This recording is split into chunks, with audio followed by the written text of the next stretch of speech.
Hi, I'm a cop, and when I'm not going into anaphylactic shock over grazing fentanyl or accidentally killing dogs, I'm doing the most important job a police officer can do, enforcing rigid copyright laws. I'm here today to talk to you about piracy, or the unlawful downloading and distribution of digital goods such as software or video games.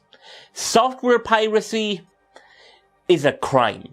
If little Timmy wants to download PowerPoint 2006 and doesn't pay for it, he will need to be gunned down in the street like the dog that he is. Despite the title, this video will not be a guide on how or where to pirate video games.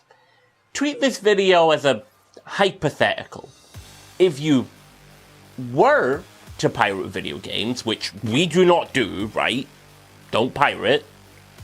What theoretically would that be like? What are two arguments you could make, tied together with a conclusion in the form of a video essay on youtube.com, in defense of video game piracy? The footage in the video you're about to see are all of games I legally own because piracy is illegal and I'm a cop. I can't do crimes, that would be like double illegal. Now that we know that piracy is evil and if you do it, God will not forgive you, I can finally turn around and say, piracy is really cool and you should do it. That's the title of the video.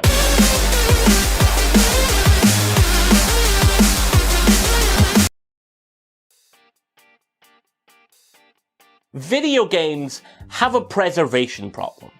Old games just aren't maintained or preserved in the way they should be, getting left by the wayside with no way for new players to play them. Take Demon's Souls, for example. It's culturally important because from its loins the entire Souls series was birthed, but it's getting increasingly difficult if you actually want to play the fucking thing. The easiest option is the PS5 version, a ground-up remake of the game developed by Bluepoint. The remake painstakingly recreates everything about the original game, such as animations, enemy placements, cutscenes, item descriptions, on top of general quality of life changes like being able to roll in any direction. This remake of a PS3 game costs £70, but the remake of the game completely changes the art style. The Boletarian Palace used to be this decrepit, dark fantasy castle. Now it looks like Duloc from the Shrek direct-to-DVD Halloween special. But this is the only official way of playing the game in 4K at 60 FPS. Every other option is based on the original PS3 version with 30 FPS as a target. The first option is the physical release, which sounds simple enough. If you buy something physically, that's yours forever. Big Gaming can come rip your copy of Too Human for the Xbox 360 out of your cold, dead hands. The thing about physical media, though, is, well,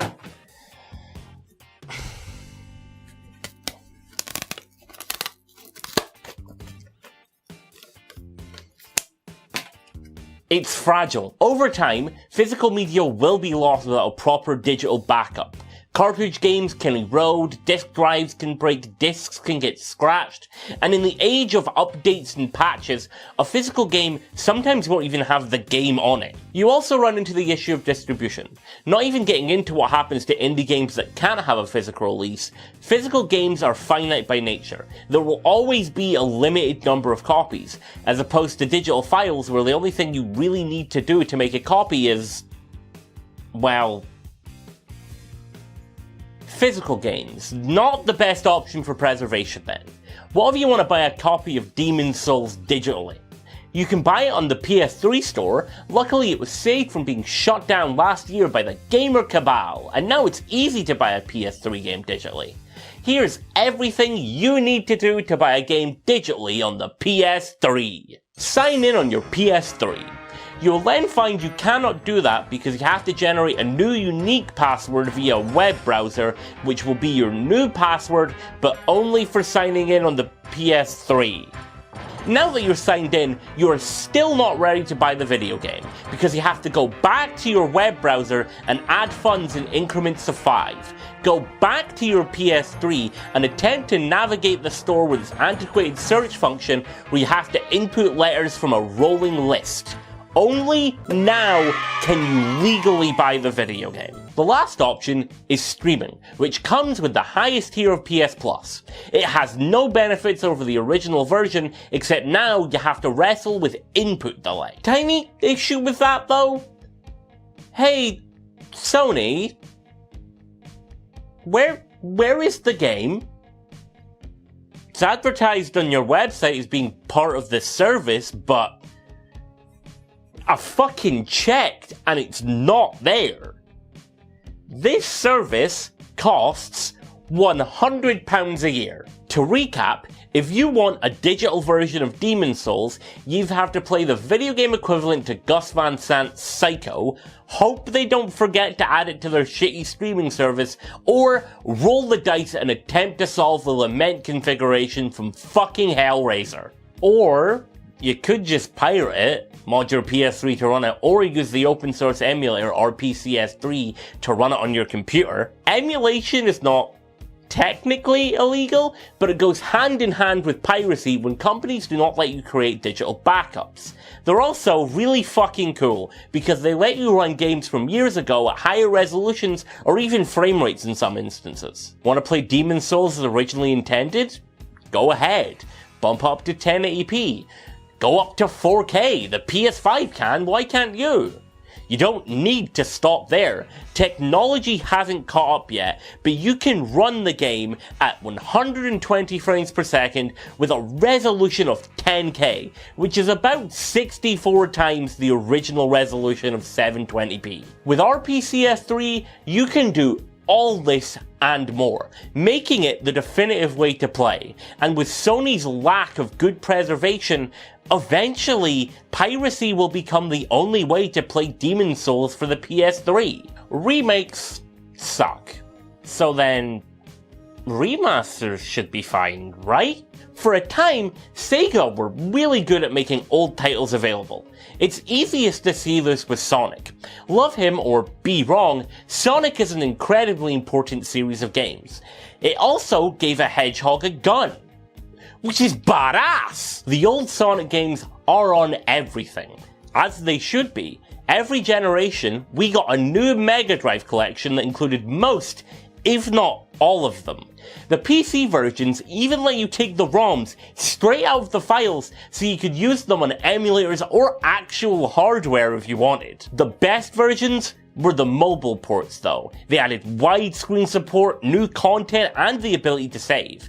Sonic 1, 2, and CD got ports, but sadly Sonic 3 never got the same treatment, and aside from CD, they were locked to Android and iOS. Sega's answer to this was Sonic Origins, a collection of the original 4 Sonic games, finally getting them on consoles in widescreen, handled by the team at Headcanon. It sounded too good to be true. And that's because it was. Sonic Origins fucking sucks. That's not the developer's fault. It's been made clear since the game's release that Headcanon were crunched to hell and back just to release ports of 30-year-old games on time. And that should tell you everything you need to know about how much Sega really cared about this. On top of its ludicrous price tag of 33 quid, issues include poor physics, menu typos, new glitches, and its inclusion of de nouveau DRM, because Sega were absolutely terrified you'd steal this and not just download a 32 megabit ROM. It does have some cool 3D islands on the menu though, that you can only zoom into if you buy separate DLC, which also includes character animations in the main menu and letterbox backgrounds. To help us brainless peons understand what the multiple editions even include, Sega released this helpful chart in the form of the Sephiroth from Hebrew and Evangelion fame. It'd be one thing if this version released alongside all the other versions, but Sega removed nearly every single version of these games except the Switch and mobile ports.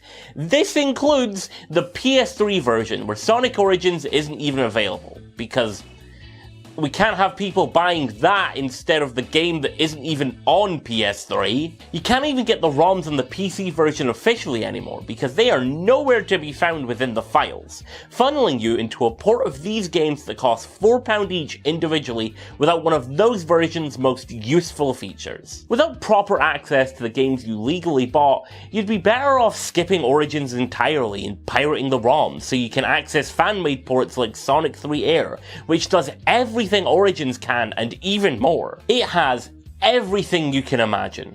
An accurate recreation of the original game's physics, the ability to unlock new moves that weren't in the original like the drop dash, 50 billion audio and visual options, and full mod support on top of being open source. Air is a borderline perfect recreation of both Sonic 3 and Knuckles, and I don't think Sega could even hope to compare to the work done to make this port work.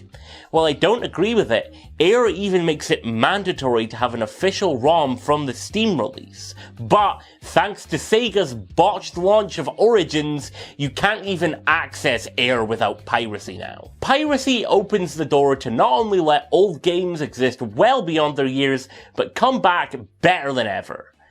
Though, at the very least, Demon's Souls and Sonic are still available. What happens when games aren't?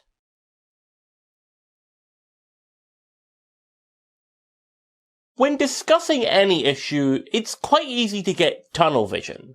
Despite what our entire histories would like you to think, the US and the UK are not the only places in the world. There's a whole world of piracy out there if we just leave these silly borders. But to do that, I'd have to catch a flight.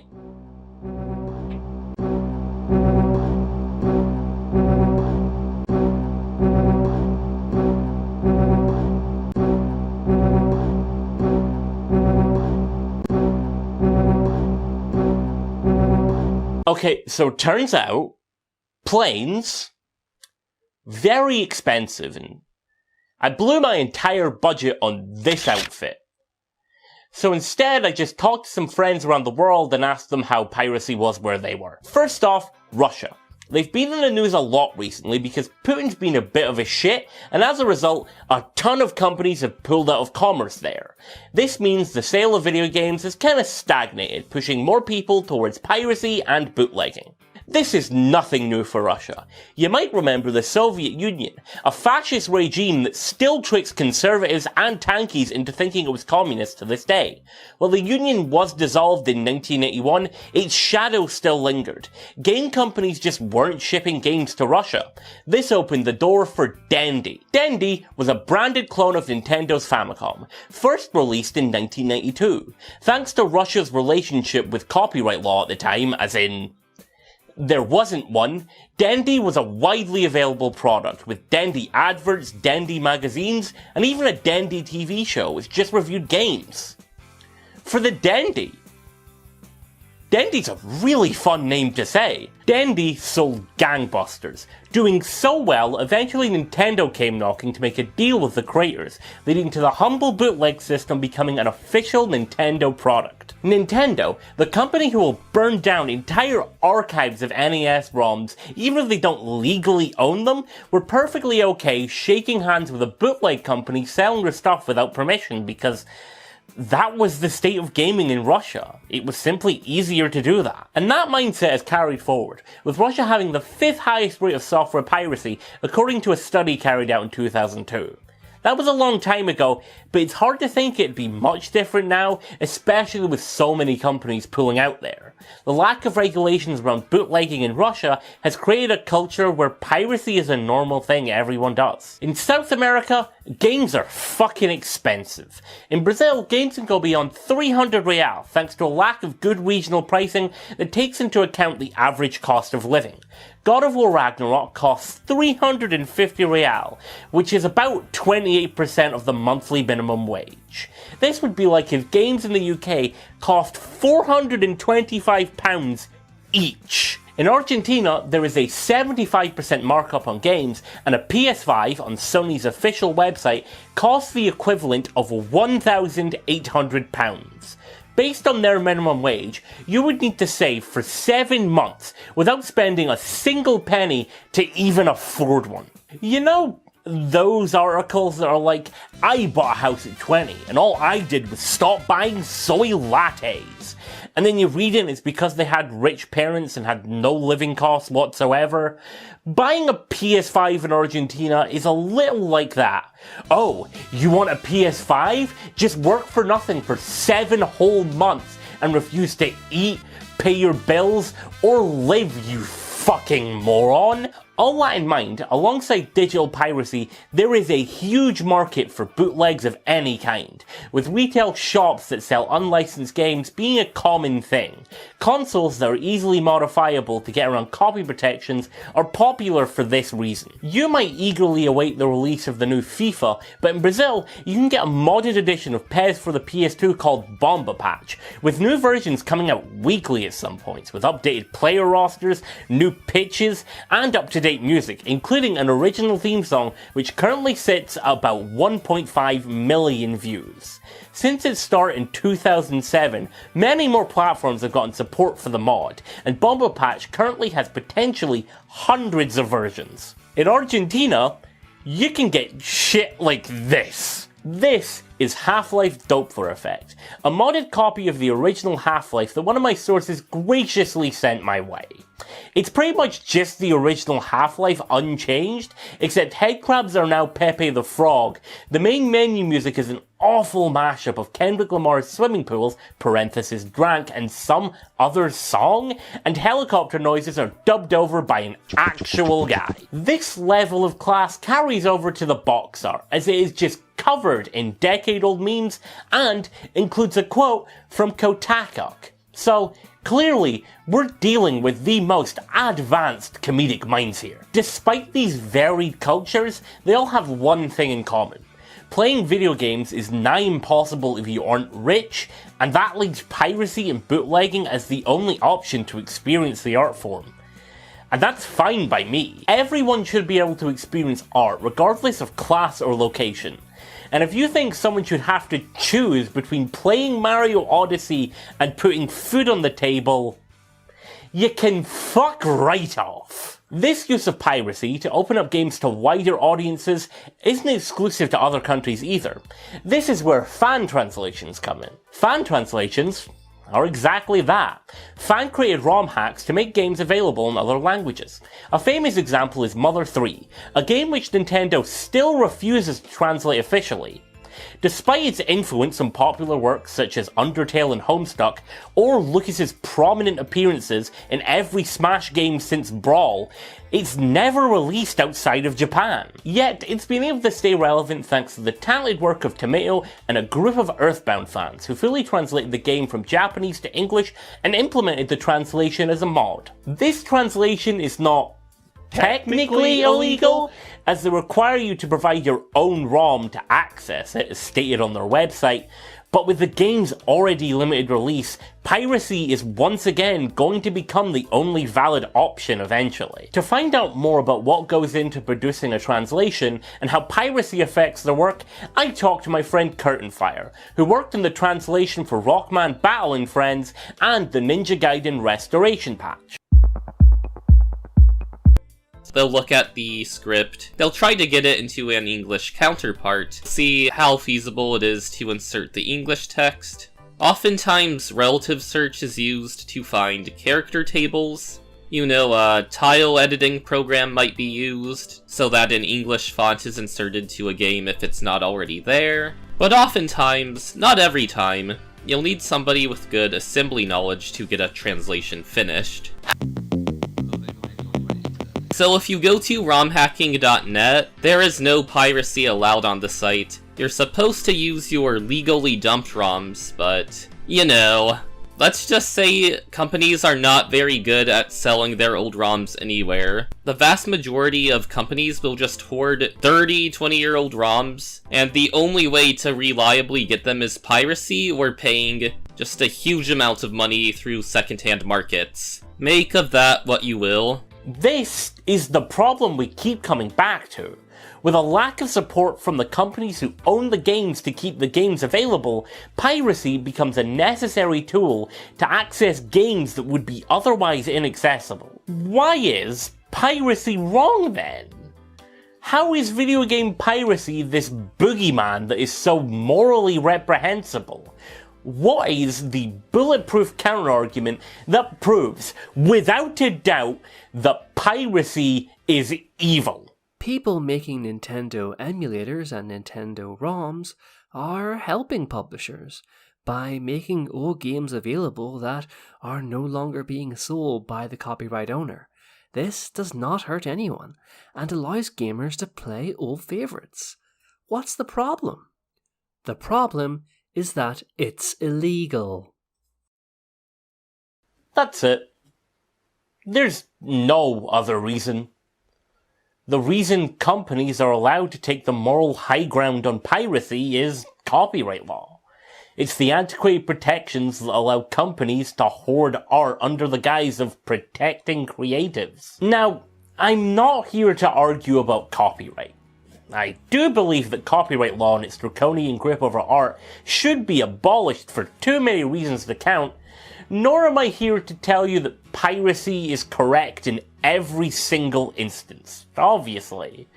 I think you should support artists who make good art, because that's badass. What I'm trying to say is, unless there is a sudden and substantial change to the way companies handle copyright and the accessibility of art, piracy isn't just an option. Piracy is the only option. That quote, by the way, that's directly from Nintendo, and I want to focus on Nintendo for a bit, because if you're watching this video when it comes out, they're actually in the process of shutting down the entire 3DS and Wii U's digital storefronts, closing for good in March of 2023. So you might want to hurry up and buy as many games as you can before it shuts down. Well, you should have. As of the 29th of August, you cannot add any money to your account. There are a lot of games on those shops, so what is Nintendo's solution for all those games going missing? Well, you can buy half-decade-old Wii U games for £50 on the Switch, and in place of the Virtual Console, a service that lets you buy old games individually, you can pay a monthly fee to be drip-fed NES games you literally cannot own. It's designed that way, it always has been. The promise of an all-digital future is one where there is no limit to how many things we can create or who can access it. A future where everyone can enjoy art. A lot of people have this idea of a future where emulation is fully supported by every company, where you can buy any ROM of any game on one unified storefront to use how you want. But that's fundamentally impossible because they don't want that. Why do you think, in that quote, Nintendo groups emulation with piracy? Why would Nintendo have such a big issue with something that is technically legal? You might have already noticed it, because I've mentioned it a few times already. Technically legal. Which actually means fuck all. It's true that there is legal precedent that proves emulation is legal with the case of Sony versus Bleem, but not many people talk about what happened after that. Bleem were a company producing emulators for the PlayStation sold on store shelves. Sony sued them 3 times, and every time Bleem won. But Bleem do not exist anymore. They were ran out of business because of the legal fees from their court battles with Sony costing too much. Despite being in the legal right, Sony were still able to run Bleem out of business. The exact same thing happened to another publicly available emulator, the Virtual Game Station for the Macintosh. Sony sued them, Sony lost, and in response, they bought their parent company and shut down production themselves. Legality does not matter. even if something is legal and you can prove it, do you feel confident in fighting for that when your opposition can literally run your business into the ground? It was never about legality, it was always about control. Console manufacturers like Nintendo hate emulation because it takes control away from them of the things you own. Nintendo's digital shop shutting down is not an unfortunate casualty of the all-digital future. It happens literally by design because you do not own anything. Games are finite because it means that later down the line, they can sell you remakes and remasters, so you have to buy the shit you already own all over again. They don't want to give you control to do what you want with games because then they cannot make money off of you. This is built into console infrastructure. You can only buy off of their storefronts, you can only play on their hardware, and then you buy the next one, they take away the old one, and this happens every generation. So in that case, where you literally do not have ownership over anything, your only option to play games will always eventually lead to piracy. Piracy is illegal, but is also the only way forward in an industry that does not treat art as anything other than temporary. Take it from me, take it from every video game company. You should pirate video games. And to the authorities watching this video, I've been lying to you. I'm not actually a cop. I'm Duncan Buchan. And one of the games I've shown in this video was pirated. And it's up to you to figure out which one it is so you can stop me. Because I'm a criminal. I'm a danger to society. And the only way you can catch me is if you figure out which one it is, so good luck, pigs. The clock is ticking.